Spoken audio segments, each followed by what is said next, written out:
सो ये 14th question सबको दिख रहा है ना? हाँ बोलो जल्दी से, तो मैं आगे बढ़ूं। हाँ, चलो।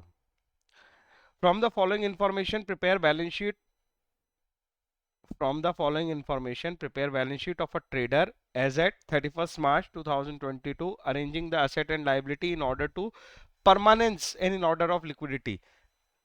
ये सवाल तूने पूछा था मुझसे। मैंने कहा ना मेरे सारे स्टूडेंटों की कहानी मेरे को पता रहती है। लक्ष्य तूने मेरे से पूछा था ना ये कि सर ये कैसी बनानी है बैलेंस शीट। देख यहाँ पे उसने बोला है कि एक बार परमानेंस से बनाओ और एक बार लिक्विडिटी से बनाओ, और बैलेंस शीट बनाने के लिए बोल रहा है। हाँ, 2 बार बनानी है। ठीक है, कुछ 2 बार में कुछ कठिन नहीं है यार, वो तो एक प्रैक्टिस के लिए बनवा रहे हैं वो तुमसे कि तुम। हाँ बस ऊपर नीचे लिखना है, मतलब लॉन्ग टर्म को ऊपर लिख दो और करंट को नीचे लिख दो तो परमानेंस हो जाएगी, और करंट को ऊपर लिख दो लॉन्ग टर्म को नीचे लिख दो तो लिक्विडिटी हो जाएगी। अब इसमें एक, अच्छा, एक सेकंड, स्क्रीन दिख नहीं रही है तुमको? ओके, एक सेकंड चालू करता हूँ मैं।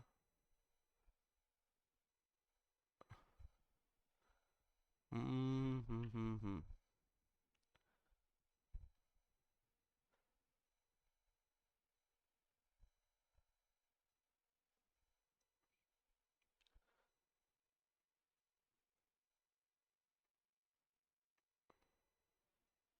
स्क्रीन आ जाए तो बताना।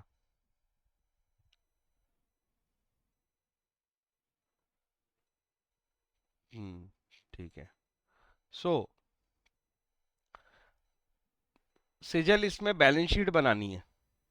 ठीक है, ये क्या होता है परमानेंस और लिक्विडिटी वो मैं अभी समझा देता हूँ, हालांकि मैंने उस दिन क्लास में समझाया था पर फिर से बता दूंगा। सो गुडविल आइडेंटिफाई करते जाओ और बताते जाओ कौन सी चीज क्या है, फिर क्वेश्चन करेंगे। गुडविल असेट है, बाकी लोगों को भी बोलना है। हाँ, नॉन करंट वाली है, ठीक है।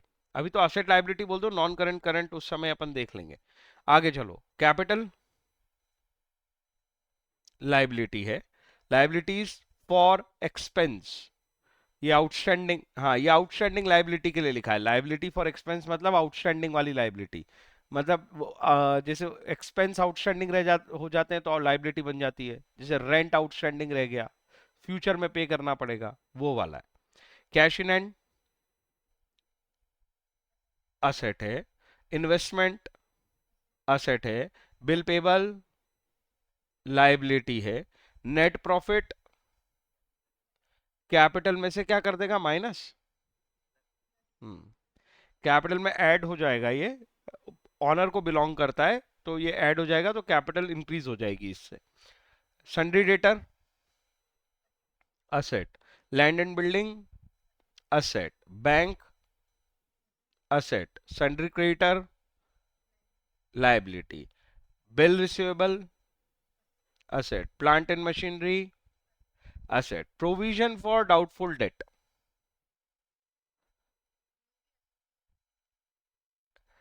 इसका नाम को पढ़ के क्या समझ में आ रहा है तेरे को? डाउटफुल डेट, हाँ, ये एक लॉस का एंटिसिपेशन लग रहा है तेरे को या बेनिफिट का? लॉस का एंटिसिपेशन है, नुकसान होगा, ये असेट को कम करेगा। इसको कायदे से बोलना ही नहीं चाहिए कि ये लाइबिलिटी है या असेट है। ये असेट का रिडक्शन कराएगा, असेट का लॉस है ये।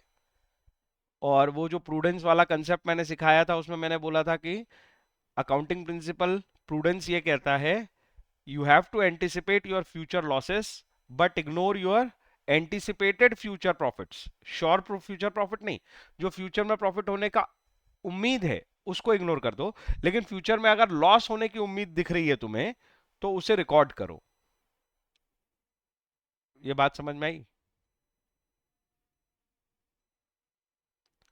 क्या ये बात समझ में आई? इसको डेटर में से माइनस करके लिखेंगे। इसको काय में से माइनस करके लिखेंगे, डेटर। वो जो सन्ड्री डेटर दिख रहे हैं ना 50,000 के, हाँ उसमें से माइनस करके इनर कॉलम में माइनस करके लिख देंगे। ये जैसे डेप्रिसिएशन कैसा लॉस ऑन मशीन होता है, फिक्स एसेट होता है, वैसे प्रोविजन फॉर डाउटफुल डेट मतलब कि जो डेटर है 50,000 मुझे मिलने की उम्मीद है और इनका लॉस होने की उम्मीद है। Are you getting my point? School में ऐसा बता सकते हैं कि ये लाइबिलिटी है। प्रोविजन मतलब लाइबिलिटी, एक्चुअली कोई लाइबिलिटी नहीं होती क्योंकि फ्यूचर पेएबल नहीं है ये, है ना, इसलिए इसका प्रेजेंटेशन भी हमेशा डेटर में से माइनस होके होगा। जैसे कोई कहे कि क्या नेट प्रॉफिट लाइबिलिटी है, आंसर इज नो, लाइबिलिटी नहीं है वो कैपिटल को इंक्रीज करता है। तो कुछ आइटम ऐसे होते हैं जो सीधे असेट लाइबिलिटी नहीं होते, बट वो किसी असेट को इंपैक्ट डालते हैं या लाइबिलिटी को इंपैक्ट डालते हैं, इस वजह से बैलेंस शीट में प्रेजेंट हो रहे होते हैं। तो ये असेट को इंपैक्ट डालने वाला आइटम है, और वो नेट प्रॉफिट लाइबिलिटी को इंपैक्ट डालने वाला आइटम है, मतलब कैपिटल को। तुम्हें मेरी बात समझ में आई क्या? इसलिए तेरा आंसर नहीं आ रहा होगा सेजल, ये तूने असेट समझी होगी इसको। क्लोजिंग स्टॉक, क्लोजिंग स्टॉक क्या है? असेट है। फर्नीचर क्या है? असेट। ड्राइंग क्या है? हाँ, मतलब अगेन इसको कोई लाइबिलिटी बोले तो वो गलत तरीका है अंडरस्टैंडिंग का। मैथमेटिकल बात नहीं करना चाहिए, मैथमेटिकल बात नहीं है। ओके,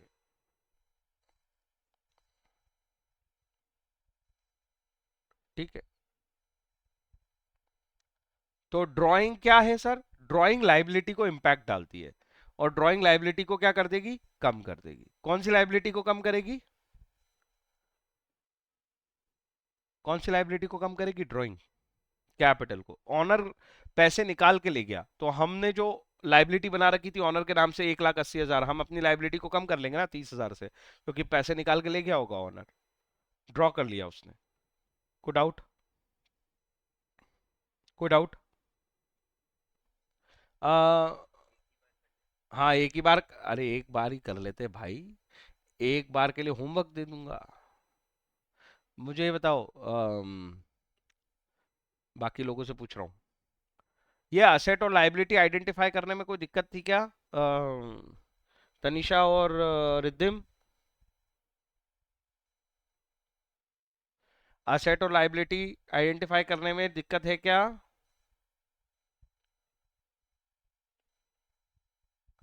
जवाब देना है।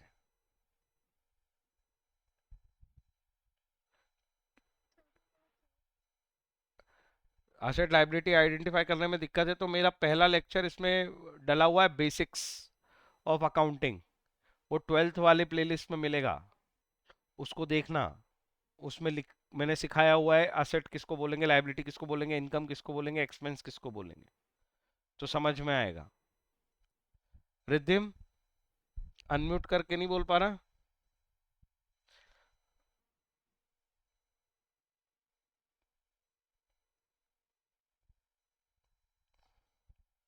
हाँ, असेट और लाइबिलिटी आइडेंटिफाई करने में दिक्कत है क्या? ये अभी जो बोले ये सब समझ में आए तुझे? हाँ, तो तू भी बोल लिया कर ना, बीच में, ऐसे मना थोड़ी है। क्यों? अच्छा, चल ठीक है। पर समझ में आया कि नहीं, ये पूछ रहा हूँ मैं तो, कि अगर तनिषा तेरे को समझ में आया कहाँ पे मिलेगा वो लेक्चर, जहाँ पे एसेट लाइबिलिटी इनकम एक्सपेंस समझ में आएंगे? तो ये बाकी के वीडियोस भी इसके पहले वाले देखेगी तभी समझ में आएंगे, पहले सबसे पहले वो लेक्चर देख। हम्म। चल, चलो भाई बताओ फटाफट। मैंने बना लिया, जल्दी से बताओ। तुम ही लोगों को बोलना है।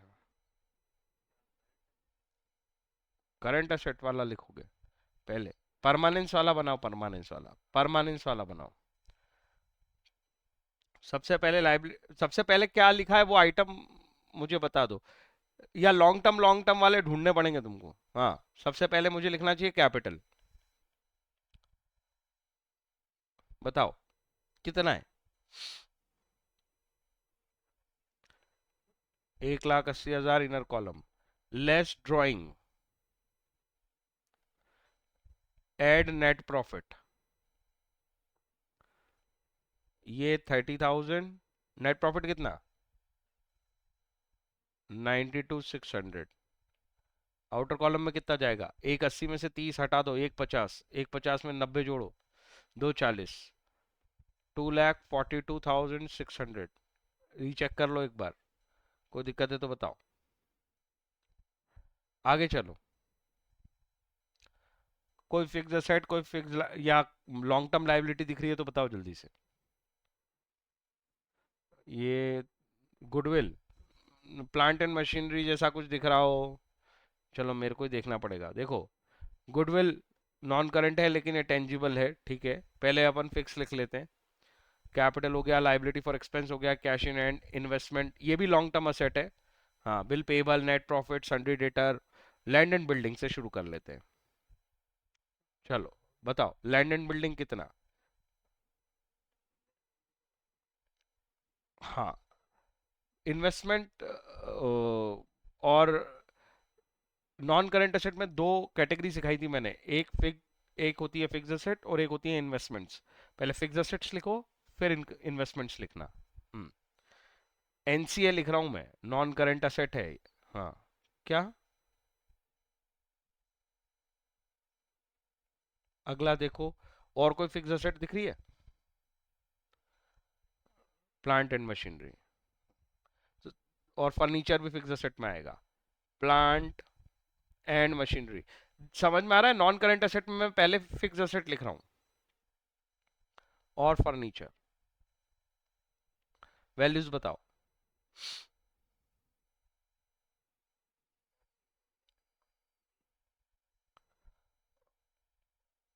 आगे चलो, अब इन्वेस्टमेंट लिख सकते हो अगर और कोई फिक्स एसेट नहीं दिख रही है तो। इन्वेस्टमेंट कितना है? 20,000। अब वो गुडविल लिख सकते हो।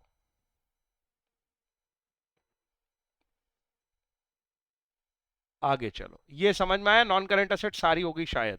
और कुछ दिख रही है लॉन्ग टर्म? और कोई लॉन्ग टर्म एसेट दिख रही है? नहीं दिख रही तो करंट एसेट पे आओ। डेटर सबसे लास्ट में लिखा करो, सबसे लिक्विड है वो। लिक्विडिटी वाला, अपन परमानेंस वाला ट्रेंड फॉलो कर रहे हैं ना, सबसे लिक्विड क्या होता है लक्ष्य? कैश। मैं सिखा रहा हूँ ये, अभी पूछ नहीं रहा हूँ या एक्सपेक्ट नहीं कर रहा हूँ तुमसे, मैं बता रहा हूँ। तो कैश को हमेशा सबसे लिक्विड माना जाता है, सबसे लास्ट में लिखना चाहिए। डेटर, स्टॉक, ये पहले लिखने चाहिए। हाँ, डेटर बताओ। ये करंट एसेट शुरू हो गई यहां से। इनर कॉलम में लिखा मैंने, और इसमें से वो जगह कम है तो तुम्हें अलग नहीं देखना है उसको। माइनस कर रहा हूं उसके ही नीचे, provision for DD, doubtful debt, कितना बनाया है? 2500। तो ये हो गया 47,500। स्टॉक है हमारे पास, उसका नाम है क्लोजिंग स्टॉक, कितना है वो? 80,000। और कोई एसेट है क्या कैश इन हैंड के अलावा? कहीं भी दिख रही हो तो ढूंढो। कैश इन हैंड और कैश एट बैंक। हाँ फिर, सर ये डेटा और बिल रिसीवेबल में अंतर क्या होता है? ऐसा मैं पूछ रहा हूँ तुमसे। हाँ, बिल रिसीवेबल मतलब कोई इंस्ट्रूमेंट ले लेते हैं, कोई डॉक्यूमेंट ले लेते हैं उनसे, इस चीज को श्योर करने के लिए कि पैसे तो मिल ही जाएंगे, उसको बोला जाता है बिल रिसीवेबल, उस पेपर को। तो वो चेक होता है, उसका एक एग्जांपल। तो बिल रिसीवेबल बताओ जरा। पता है पहले 11th में बिल रिसीवेबल पे पूरा चैप्टर था, वो हटा दिया इन्होंने। 13,000। और C S C P T में पढ़ना पड़ेगा। आगे चलो, बिल रिसीवेबल के बाद और कोई एसेट दिख रही है क्या? बैंक और कैश इन हैंड, इन दोनों के फिगर्स भी बताओ।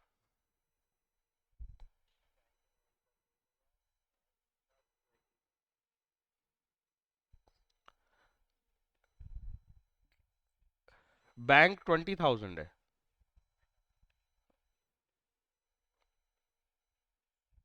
और कैश इन हैंड 1,000 है। कोई डाउट? सारी एसेट हो गई। अब देखो रिमेनिंग लाइबिलिटीज को, कोई लॉन्ग टर्म लाइबिलिटी और दिख रही हो तो देखो, कोई लोन वोन लिया हो, ऐसा कुछ है? तो कौन सी लाइबिलिटी दिख रही है? हाँ, ये करंट लाइबिलिटी में आती है, आउटस्टैंडिंग एक्सपेंस होती है ये। और कुछ दिख रही है क्रेडिटर वगैरह? क्रेडिटर है, दो ये हो गए। और कुछ है? Bill payable. तो तीन करंट लाइबिलिटी दिख रही है हमको। एक दिख रही है लाइबिलिटीज फॉर एक्सपेंसेस भी लिख सकते हो, और इसे एक और नाम लिख सकते हो, आउटस्टैंडिंग एक्सपेंसेस। और दूसरा बता रहे हो तुम सन्ड्री क्रेडिटर। और तीसरा बता रहे हो बिल पेबल। चलो वैल्यूज बताओ फटाफट। आउटस्टैंडिंग एक्सपेंसेस 1200, 63,000 हो गए सन्ड्री क्रेडिटर्स, 10,700।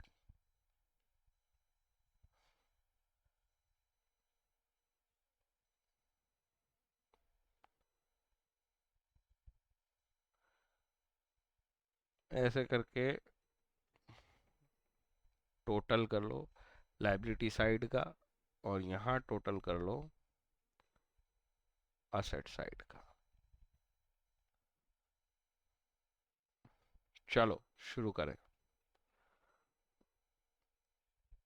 टोटल तुम्हें ही करने हैं, मैं हेल्प कर सकता हूँ। हाँ, 60, 40, 1 लाख, 1,10,000, 1,30,000, 1,50,000, 1,90,000, 190 प्लस 80, 270, 280, 3 लाख। 3 लाख तो ये हो गया। इसके आगे चलते हैं। 6 और 7, 13, 13 एंड 3, 16, 16 एंड 1, 17,000। ये हो गया। इसके आगे चलते हैं। हंड्रेड्स में एक है 500, दैट्स इट।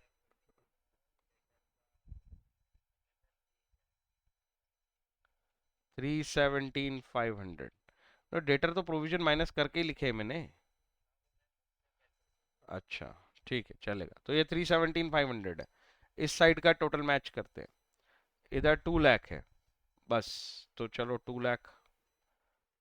आगे चलो, 40, 60 और 10, 1,10,000, 1,10,000, 1.1 लाख। आगे चलो, 2, 3, 6, 6,000। आगे चलो, 200, 600, 800, 800 और 700, 1,500, 1,500। तो ये 2 लाख। ये ऐसे, आ, ये वाला 10,700 वाला, 600 और 200, 800 और 700, 1,500। समझ में आया? 3 लाख हो गया। ये 10,000 था, 16,000 था, 17,500, 17,500, 3,17,500। ये हो गया टोटल मैच। तो ये ऐसे कर देखो, अभी मैंने किया तुम्हारे सामने टोटल, तो बड़े फिगर्स भी हों, ये टेक्निक अपनाया करो, इसमें सिली मिस्टेक होने के चांस कम होते हैं। लाख लाख पहले जोड़ लो, फिर उसके अंदर एक डिजिट अंदर चले जाओ 10,000s में, फिर अंदर चले जाओ थाउजेंड्स में, फिर अंदर चले जाओ हंड्रेड्स में। बाकी जो तुम्हें सूट करता है वो कर सकते हो। मैं जनरली ये तरीका फॉलो करता हूँ। हाँ, तो सेजल, इस मेथड को जहां पे हमने लॉन्ग टर्म चीजें ऊपर रखी हैं और जो करंट चीजें थी, जो ज्यादा लिक्विड थी, वो नीचे लेके गए, इसको बोलते हैं ऑर्डर ऑफ परमानेंस। मतलब जो परमानेंट है, मतलब जो लॉन्ग टर्म है, उनको ऊपर रखा है। इसका बिल्कुल अपोजिट, अगर मैं लिक्विडिटी में बनाता इसको तो क्या अंतर होता?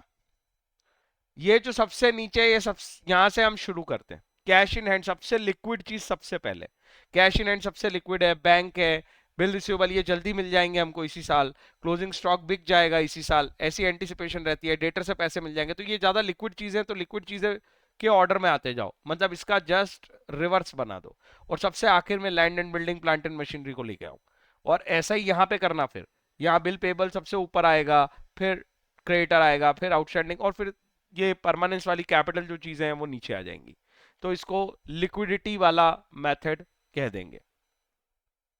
जनरली ऑर्डर ऑफ परमानेंस ही मिलेगा तुम्हें, कभी कभी ये भी मिलता है, दोनों तरीके ठीक है। मिक्सचर नहीं बनाना चाहिए, सिंपल बात ये है। पहले नॉन करंट चीजें ले लो, मतलब लॉन्ग टर्म, फिर करंट करंट ले लो। इसमें किसी का कोई सवाल है?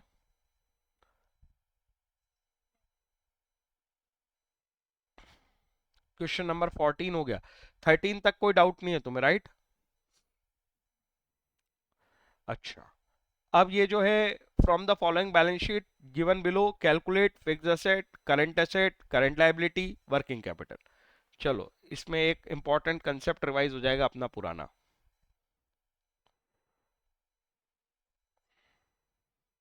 सबसे पहले तो यहाँ असेट वापस रिवाइज हो रही है, ध्यान देना तनिषा।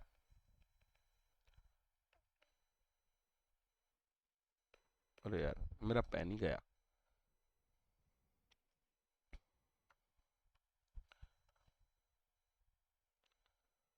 हम्म सबसे पहले तुम लोग बताओ, असेट किसको बोलते हो? असेट की डेफिनेशन क्या है?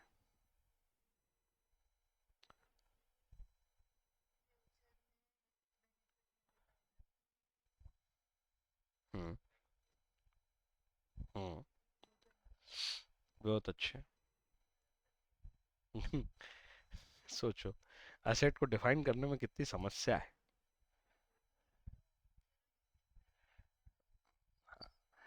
पर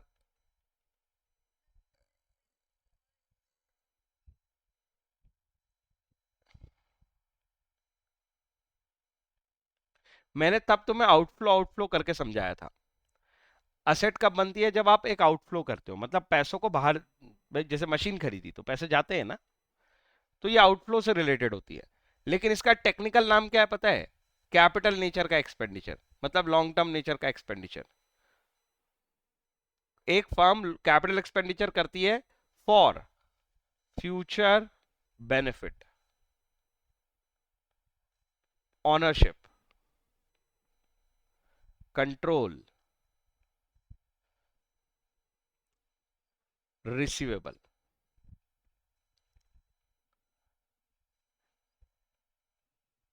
सब चीजें किससे रिलेटेड है? सब चीजें किससे रिलेटेड है? फ्यूचर से। तो हम इसको बोल देते हैं असेट। फिर रिवाइज करा दी मैंने। एक ऐसा आउटफ्लो जो फ्यूचर बेनिफिट्स के लिए किया गया है, या ऐसे आउटफ्लो जिससे फ्यूचर ऑनरशिप मिलेगी किसी चीज के ऊपर, या ऐसे आउटफ्लो जिससे फ्यूचर कंट्रोल मिलेगा, या ऐसे आउटफ्लो जिससे फ्यूचर रिसीवेबल मिलेंगे, उन्हें हम क्या बोल देंगे? क्या बोलेंगे? असेट्स। इसमें कोई डाउट है क्या?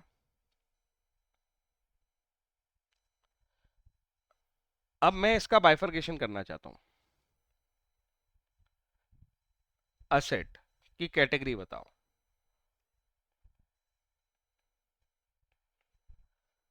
बताओ, असेट की कैटेगरी बताओ। हाँ, नॉन करंट, वर्ड से क्या पता चलता है नॉन करंट एसेट मतलब क्या?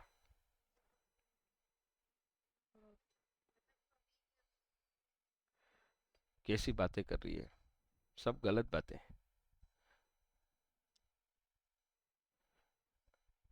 मैंने करंट एसेट को डिफाइन करके समझाया था, विच आर, हाँ, realisable in money within 1 year. 1 साल के अंदर जिसमें, और अच्छे से लिखूं तो लिखूंगा intention to realise.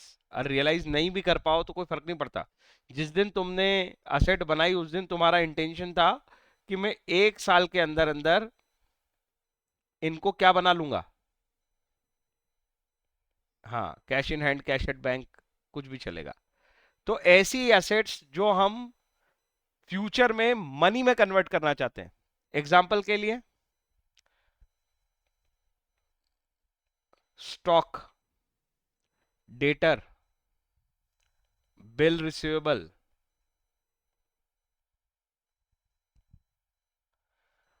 Outstanding income, इसको अक्रूड वर्ड भी यूज करते हैं, मिलेंगे अब तुम्हें ये वर्ड। अक्रूड या आउटस्टैंडिंग का एक ही मतलब है, something which is due but not received. Accrued का क्या मतलब होता है? Due but not received. मेरा राइट तो बन गया है पर रिसीव नहीं हुई है, तो वो असेट बनेगी, इनकम। आगे चलो, और क्या होता है सर इसमें? और कैश एंड कैश इक्विवेलेंट तो होते ही हैं भाई। बाकियों को तो हम कैश बनाना चाहते हैं, ये तो ऑलरेडी कैश ही होता है, तो ये भी किस में आता है? Current asset. तो करंट एसेट के मीनिंग में सबसे पहले आता है कैश एंड दोज असेट्स जिसके ऊपर हमारा इंटेंशन है कि हम 1 साल के अंदर मनी में कन्वर्ट कर लेंगे। किसको ये बात समझ में नहीं आई? और किसको एग्जाम्पल समझ में नहीं आए? पूछो पूछो पूछो। आ गया ये समझ में? Non current asset. अब ये मत बोलना कि सर जिसमें हमारा इंटेंशन नहीं है रियलाइज करने का, कैश में। क्या ये मतलब हो सकता है इसका? आंसर इज यस, ये मतलब तो होता है। जब सर आप उसको कैश में रियलाइज नहीं करना चाहते तो इनका करना क्या चाहते हो? आ, अभी इसमें पहले कैटेगरी बनानी पड़ेगी कि इनका करना क्या चाहते हैं। नॉन करंट एसेट में भी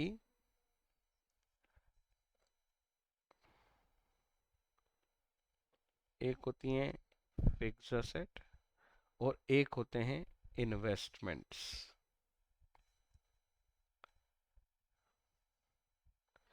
फिर फिक्स एसेट में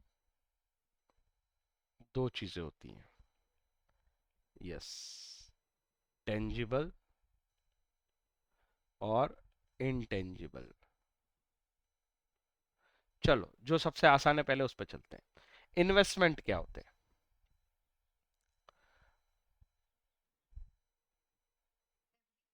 हाँ, एग्जाम्पल सही है पर इसको डिफाइन करो। Outflow to outflow made with, सब कुछ इंटेंशन पे करा है मैंने, देखो यहां भी इंटेंशन वर्ड यूज किया था। Intention to earn some reward like interest या डिविडेंड। जब आप अपने पैसों को आउटफ्लो करते हो किस इंटेंशन से? तुम्हें कुछ रिवॉर्ड चाहिए, बिजनेस नहीं कर रहे हो इन पैसों से, तो वो क्या हो गए? इन्वेस्टमेंट। एक एग्जांपल लिया है फिक्स डिपॉजिट। क्या तुम म्यूचुअल फंड खरीद सकते हो? यस। क्या तुम शेयर में इन्वेस्ट कर सकते हो? यस। क्या तुम बिल्डिंग खरीद सकते हो? यस। सर बिल्डिंग यहां पे आ गई, ये वो बिल्डिंग नहीं है जो तुम्हारे बिजनेस में यूज हो रही है। ये वो बिल्डिंग है जिससे तुमने, केवल तुम्हारे पास पैसे एक्स्ट्रा पड़े थे तो तुमने उसको क्या किया, कहीं इन्वेस्ट कर दिया रिवॉर्ड कमाने के लिए। मतलब बिल्डिंग खरीद के उसको रेंट पे दे दी। हमारा बिजनेस तो फर्नीचर बनाने का है, पर पैसे पड़े थे तो मैंने एक बिल्डिंग खरीदी, उसको रेंट पे दे दी। तो वो बिल्डिंग मेरी फिक्स एसेट थोड़ी है, वो बिल्डिंग मेरा इन्वेस्टमेंट है। क्योंकि मेरा उस बिल्डिंग पे इंटेंशन क्या है, सारी चीजें यहां से चल रही हैं। मेरा इंटेंशन था रिवॉर्ड कमाना, ना कि बिजनेस करके प्रॉफिट कमाना। अंतर समझ में आ रहा है? सब कुछ इंटेंशन का गेम है।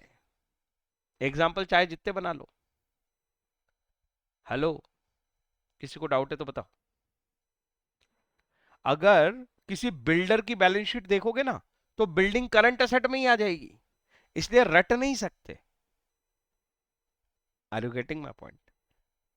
वो क्लोजिंग स्टॉक में होती है अपने, बिल्डिंग।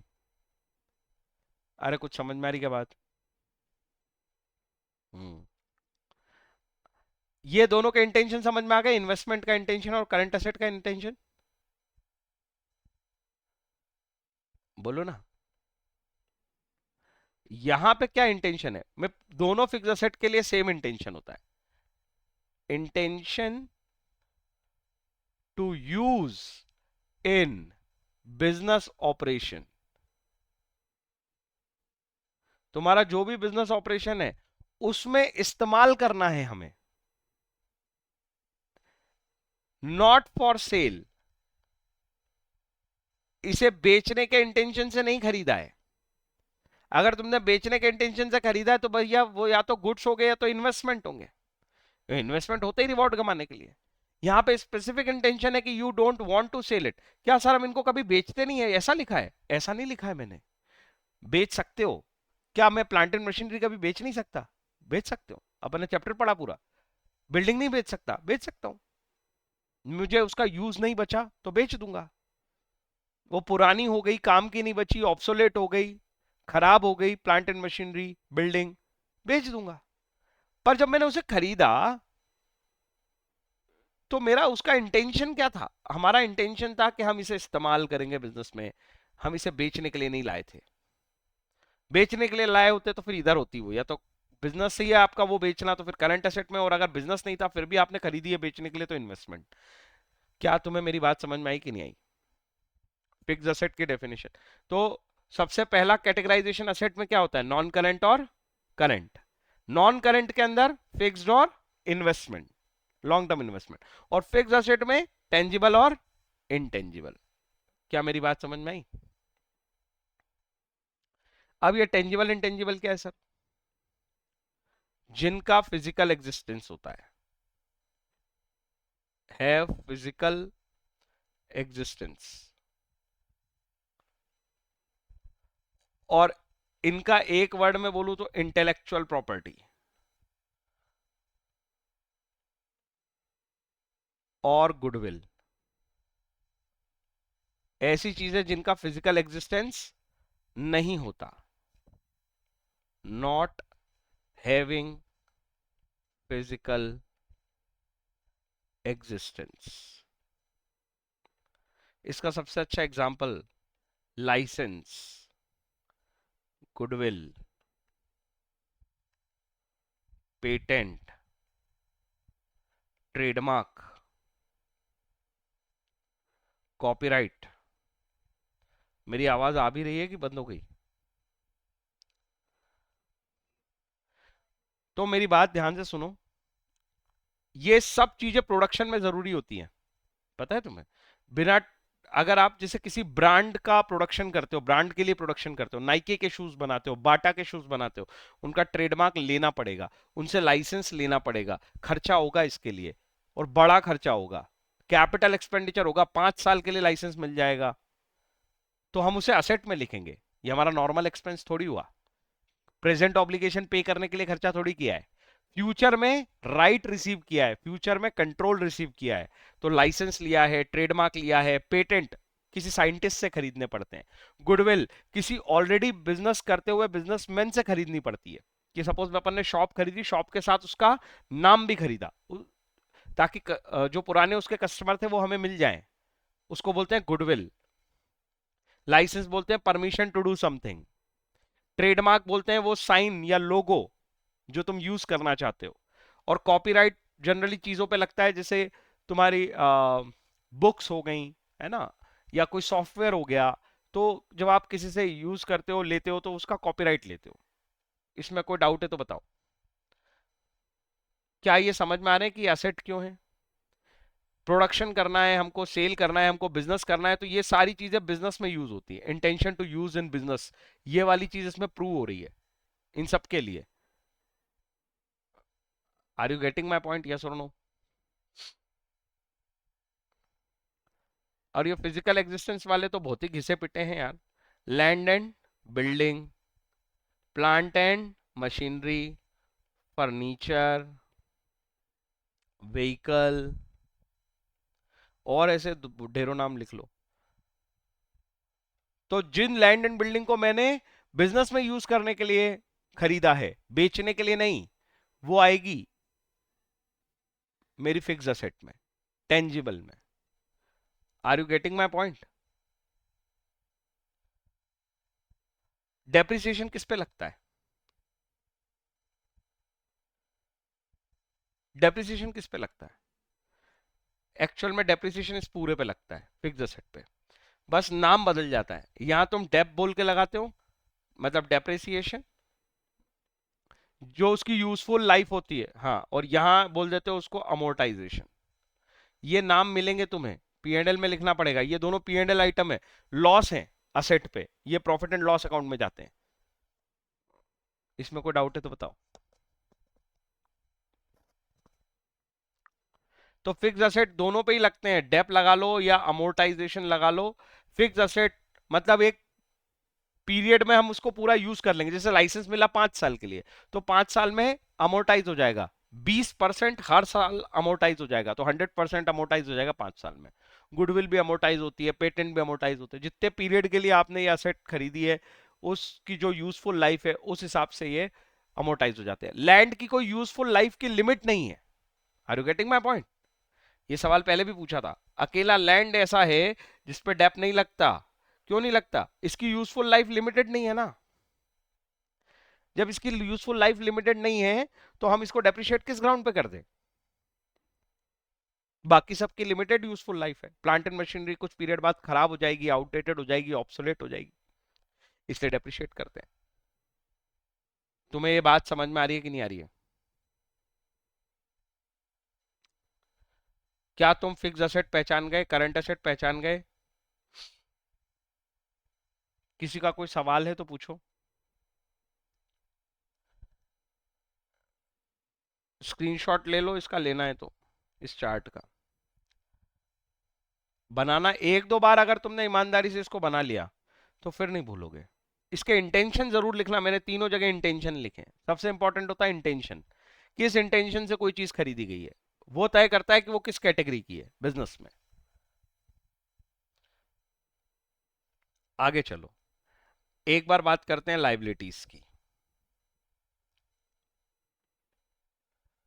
हाँ, लाइबिलिटीज भी दो तरह की होंगी,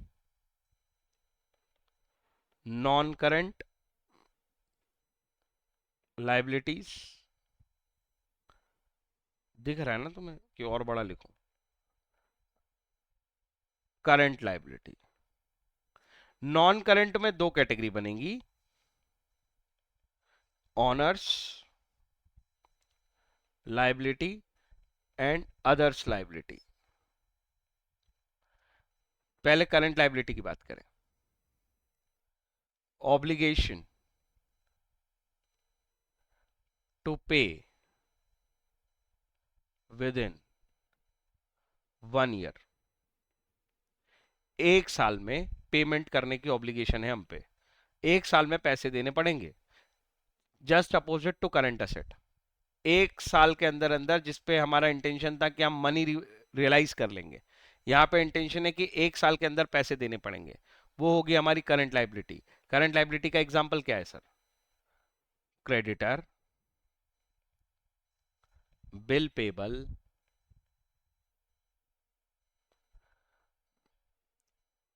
आउटस्टैंडिंग एक्सपेंस, इन पे पेमेंट करना पड़ता है। आउटस्टैंडिंग इनकम मिलती है, इसलिए वो असेट बनती है। आउटस्टैंडिंग एक्सपेंस पे पेमेंट करना पड़ता है, वो लाइबिलिटी बनते हैं। क्या ये दोनों का रिलेशन समझ में आ रहा है तुमको? आउटस्टैंडिंग इनकम और आउटस्टैंडिंग एक्सपेंस।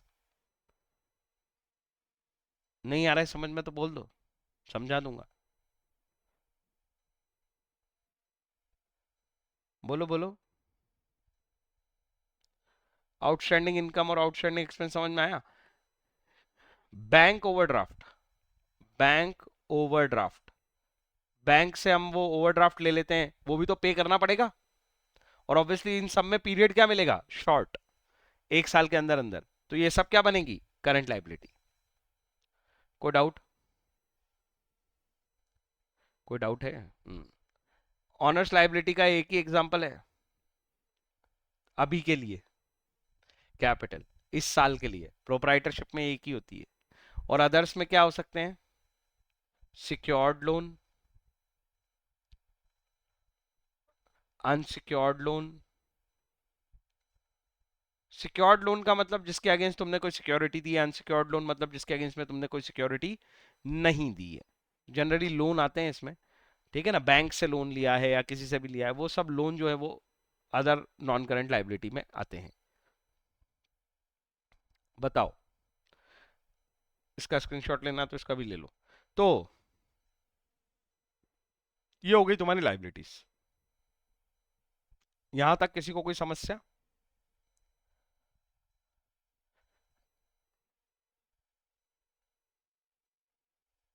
तो अगला क्वेश्चन का जवाब दो। फिक्स्ड असेट ढूंढो और बताओ कौन कौन है। अभी पढ़ा तुमने, स्क्रीनशॉट भी अगर तुमने लिया है तो you can use it's help.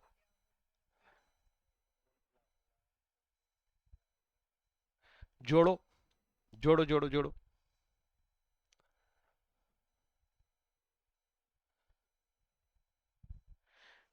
Goodwill, land, plant और फर्नीचर को जोड़ो। 6 20,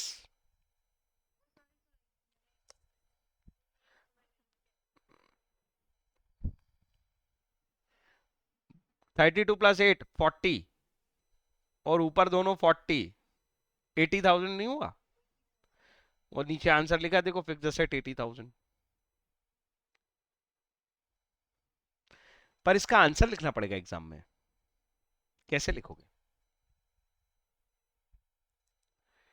इस चार्ट को देख के फॉर्मूला बनाओ। यही यही लिखा है फॉर्मूला इसका।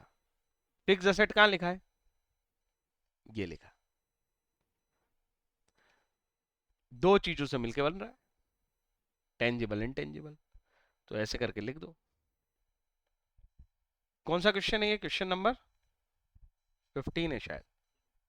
Fix asset equals to tangible asset plus intangible asset. पर याद रखना कौन सी वाली लेना, केवल जो प्रोडक्शन के लिए यूज हो रही है। तो यहाँ पे उसने दे ही रखी है। तो टेंजिबल असेट में कौन कौन सी है यहाँ पे, जितनी है उतनी लिखेंगे। क्वेश्चन देखो, बुक लेके नहीं बैठे हो क्या? बताओ कौन कौन सी है टेंजिबल असेट।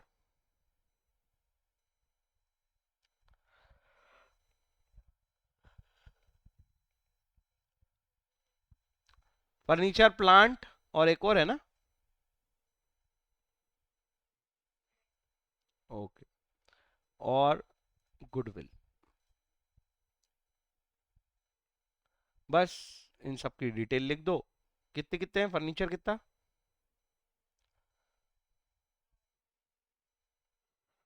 प्लांट, अब पेन फिर से गया। ठीक है, तो मेरे हिसाब से ये बात समझ में आ गई। अगला वाला देखो, अगला वाला देखो। क्वेश्चन क्या है, करंट एसेट बताओ। मैंने अभी डिफाइन करके बताया तुम्हें। जहां हमारा इंटेंशन है, ऐसे ही बोला जाएगा, ऐसे ही बोला करो हमेशा। जहां पे इंटेंशन है कि हम विद इन 1 ईयर इनको कैश में रियलाइज कर लेंगे, इनको मनी में कन्वर्ट कर लेंगे। स्टॉक इन हैंड, ऑब्वियसली ये इंटेंशन होगा कि हम अर्ली ही जितनी जल्दी हो सके इसको मनी बनाए। डेटर, इनसे पैसे लेने हैं।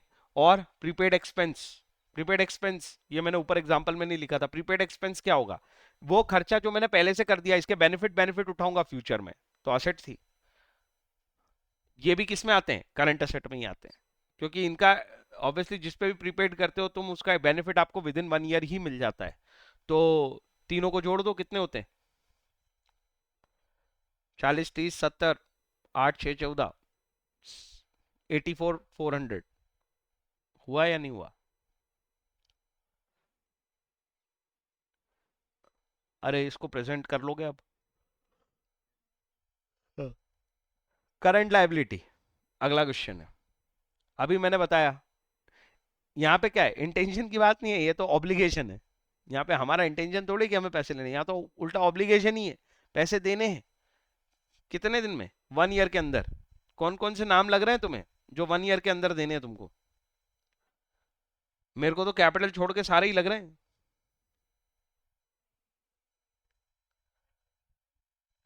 कैपिटल छोड़ के और कौन सा लॉन्ग टर्म? अच्छा, वो लॉन्ग टर्म लोन लिखा है साफ साफ, उसका क्या?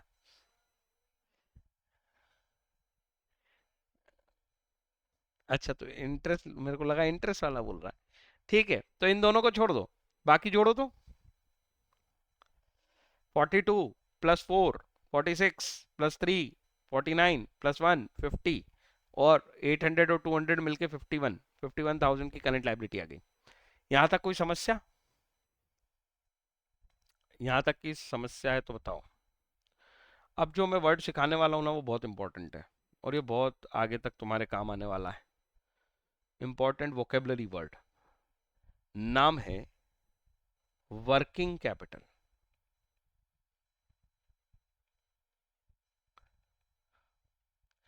ये fund used in business operation होता है।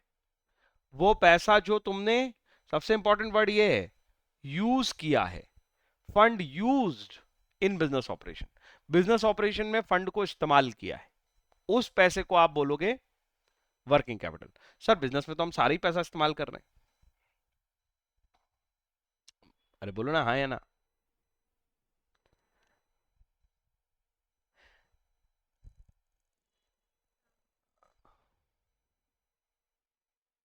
एग्री हो गया? जो तुमने पैसा फिक्स असेट में लगाया, वो फिक्स असेट ऑपरेशन में लगी है, पैसा नहीं लगा है। अगर तुमने फंड से क्या खरीदी है? फिक्स असेट, तो फिक्स असेट लगी है ऑपरेशन में, पैसा लगा है क्या ये? असेट लगी है ऑपरेशन में। मैं कह रहा हूं पैसा लगा ऑपरेशन में, वो वाला पैसा। तुम्हें मेरी बात नहीं समझ में आई? एक बार और समझाता हूं। एक होता है सोर्स ऑफ फंड, मतलब तुम पैसा लाते हो, और एक होता है एप्लीकेशन ऑफ फंड, मतलब तुम पैसा लगाते हो। जानते हो सोर्स क्या होते हैं? एक है तुम्हारा ऑनर ने जो पैसा दिया, और जो तुम लॉन्ग टर्म के लिए लोन वगैरह लाए थे, ये है पैसा जो तुम लेके आए हो बिजनेस करने के लिए। एग्री करो हाँ या ना? बिजनेस करने के लिए तुम यही पैसा लाए हो। इसे कहां लगाया तुमने? एक लगाया तुमने फिक्स असेट में, और दूसरा कहां लगाया तुमने? अब तुम ये अगर बोलते हो कि मैंने करंट असेट में लगाया तो गलत बात है। मैं ये समझाऊंगा, तुमने लगाया वर्किंग कैपिटल में। अब समझो, एक पैसे को लगा दिया है तुमने फिक्स असेट में, उससे लॉन्ग टर्म असेट खरीद ली, और बचे हुए पैसे से रोटेशन रोटेशन खेलते हो। रोटेशन रोटेशन मतलब, लॉजिक से समझो मेरी बात। तुम टोटल मिला के 10 लाख रुपए लाए थे, 10 लाख में से तुमने फिक्स असेट में अगर 6 लाख रुपए लगा दिए, तो आखिर ये 4 लाख रुपए का क्या हो रहा है? ऐसे सोचो, तुम 10 लाख लाए थे, उसमें से तुमने 6 लाख की तो फिक्स एसेट खरीद ली, मतलब तुमने प्लांट एंड मशीनरी में पैसा लगा दिया, लैंड एंड बिल्डिंग में लगा दिया, जिसमें लगाना था लगा दिया, फिक्स एसेट में लगा दिया पैसा। तो मैं ये पूछ रहा हूं कि ये 4 लाख का क्या कर रहे हो? ये 4 लाख क्या कर रहे हैं? पता है, इससे पहले रॉ मटेरियल खरीदते हो, फिर रॉ मटेरियल से प्रोडक्शन करते हो, फिर वो क्लोजिंग स्टॉक बनता है, स्टॉक बनने के बाद इसको बेच देते हो, तो ये डेटर बनता है, डेटर को सिक्योर कर लेते हो, बिल रिसीवेबल बनता है, फिर ये कैश बन जाता है, और यही कैश फिर से रॉ मटेरियल बनता है, फिर से स्टॉक बनता है, फिर से डेटर बनता है, फिर से बिल रिसीवेबल बनता है। ऐसे तुम चक्कर घुमाते रहते हो। यही करते हैं ना बिजनेसमैन, की और कुछ करते? तुम बताओ।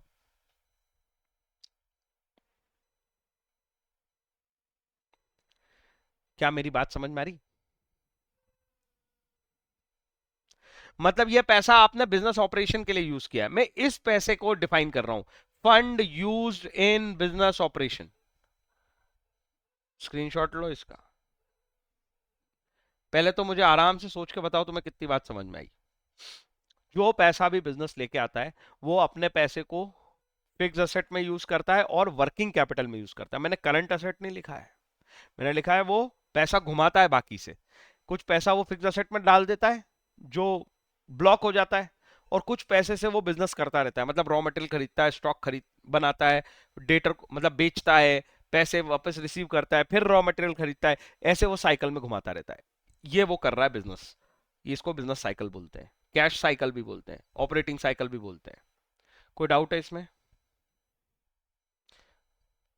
इस साइकिल को बोलते हैं ऑपरेशन साइकिल, मतलब बाकी का पैसा साइकिल में घूमता रहता है। इसी साइकिल में घूमने वाले के लिए मेरे को कितने पैसे चाहिए, वो रिक्वायर्ड फंड है वर्किंग कैपिटल। अब तुम्हें मैं थोड़ी सी बैलेंस शीट दिखाता हूं, बैलेंस शीट का सार बनाऊं। एक होती है नॉन करंट एसेट, एक होती है करंट एसेट, एक होती है एनसीएल, एक होती है सीएल। तो ये बैलेंस शीट टैली हो जानी चाहिए। पहले तो तुम मुझे एग्री करो हाँ या ना, इतना ही बनाते हैं अपन बार बार, परमानेंस वाले ऑर्डर में बना रखी है मैंने। एनसीएल बोला मैंने, मतलब ये देख, उसमें ऑनर वाला पार्ट कैपिटल का है, मैंने एनसीएल लिख दिया, मतलब बात खत्म है। और बोलो, क्या इससे तुम सहमत हो हाँ या ना? यही होती है बैलेंस शीट, यही चार आइटम के अंदर के एलिमेंट और लिखते हैं अपन, और कुछ भी नहीं है, यही चार आइटम है अंदर के एलिमेंट लिखते हैं। अब मैं ये कह रहा हूं ये तो है सोर्स ऑफ फंड, पैसा कहां से आया?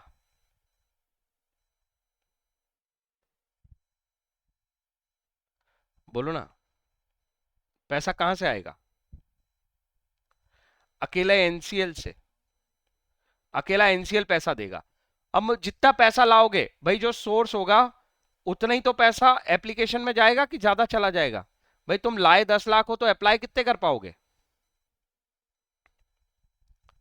अगर तुम 10 लाख लाए हो तो अप्लाई भी कितने कर पाओगे? 10 लाख ही तो अप्लाई कर पाओगे, ज्यादा कैसे करोगे? तुम्हारे पास पैसे ही उतने। तो सोर्स हमेशा एप्लीकेशन के बराबर रहना है। ये देखो, एनसीए में तो सारे चला गया, कौन सा? ब्लॉक फंड, फिक्स्ड वाला। तो ये दो एलिमेंट बच गए। Are you getting my point?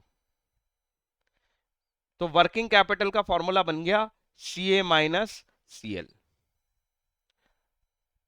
अभी तो मैंने ये मैकेनिकल समझा दिया तुम्हें बैलेंस शीट में, अब मैं इसे तुम्हें लॉजिक से समझाता हूं।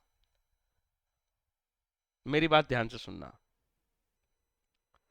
करंट एसेट और करंट लाइबिलिटी, इसको मैं एक तरह से ये बोल सकता हूं, करंट एसेट मेरा ब्लॉक्ड पैसा है, ब्लॉक्ड फंड है।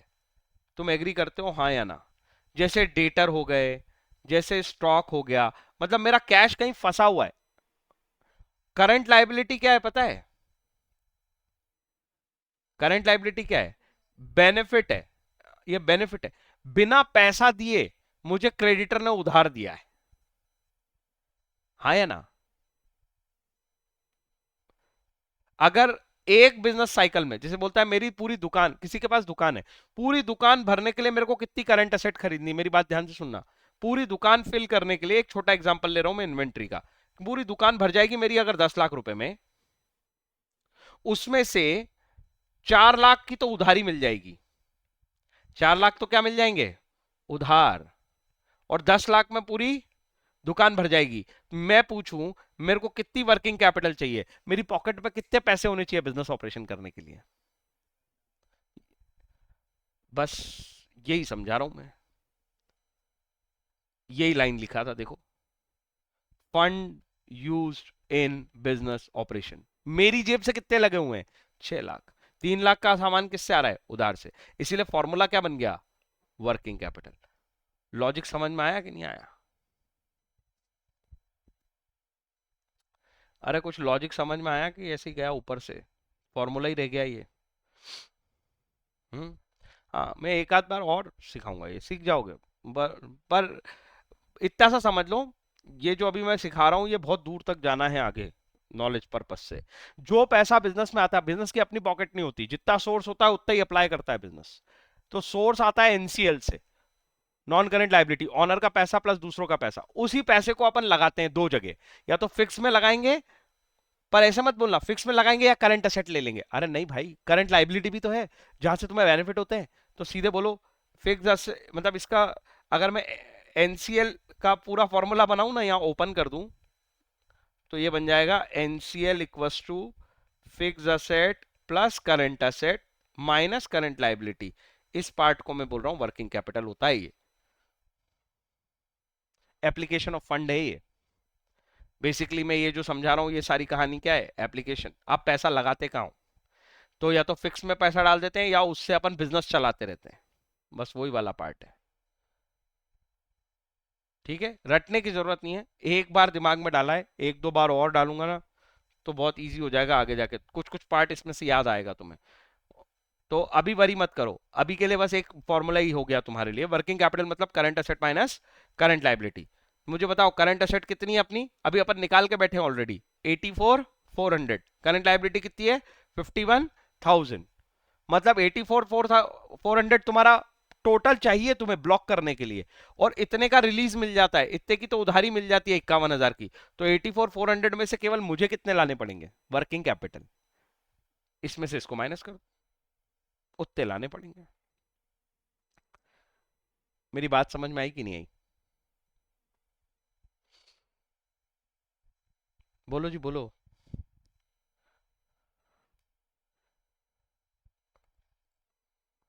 सेजल, बाकी लोग दोनों